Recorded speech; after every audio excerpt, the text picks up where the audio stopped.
ಗಬ್ಬಗಡಿ ಓಬನಾಯಕ ಅಂತೇಳಿ ಅವರು ಮತ್ತಿಯಲ್ಲಿರ್ತಾರೆ. ದಾವಣಗೆರೆ ಹತ್ರ ಮತ್ತಿ ಅಂತ ಒಂದು ಊರು ಬರುತ್ತೆ. ಆ ಮತ್ತಿಯಲ್ಲಿ ವಾಸ ಇರ್ತಾರೆ.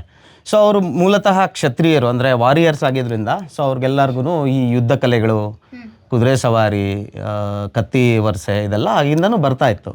ಆ ಗಬ್ಬಗಡಿ ಓಬಣ್ಣ ನಾಯಕನ ಮಗನೇ ತಿಮ್ಮಣ್ಣ ನಾಯಕ ಅಂತ ಒಬ್ಬ ಇರ್ತಾನೆ. ಆ ತಿಮ್ಮಣ್ಣ ನಾಯಕನಿಗೆ ಏನು ಅಂತಂದರೆ ಒಬ್ಬ ಯುವಕ. ಸೊ ಅವನು ಯುವಕನಾಗಿ ಏನು ಅಂತಂದರೆ ಅಲ್ಲಿ ಗರಡಿ ಮನೆಗೆ ಹೋಗಿ ತಾಲೀಮ್ ಮಾಡೋದು, ಕತ್ತಿ ವರ್ಷೆ ಕಲ್ತಿರೋದು, ಈ ಥರದ್ದೆಲ್ಲ ಇರುತ್ತೆ.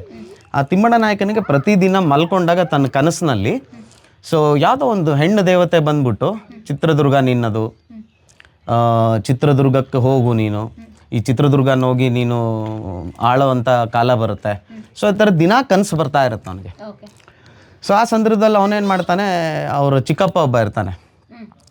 ಅವ್ರ ಚಿಕ್ಕಪ್ಪನಿಗೆ ಹೇಳ್ತಾನೆ, ನನಗೆ ಚಿತ್ರದುರ್ಗದ ಕೋಟೆನ ಹೋಗಿ ನೋಡ್ಬೇಕಂತ ತುಂಬ ಆಸೆ ಆಗ್ತಾಯಿದೆ, ನಮ್ಮ ಕನಸಿನಲ್ಲಿ ದಿನ ಬರ್ತಾ ಇದೆ ಈ ಥರ ಅಂತ. ಆವಾಗ ಅವ್ರ ಚಿಕ್ಕಪ್ಪ ಬಂದ್ಬಿಟ್ಟು ಅಲ್ಲಿಗೆಲ್ಲ ಹೋಗೋದು ತುಂಬ ಕಷ್ಟ ಕಣಪ್ಪ, ಕೋಟೆ ಒಳಗಡೆ ಎಲ್ಲ ಯಾರಿಗೂ ಬಿಡೋದಿಲ್ಲ ಅಂತ ಹೇಳ್ತಾರೆ.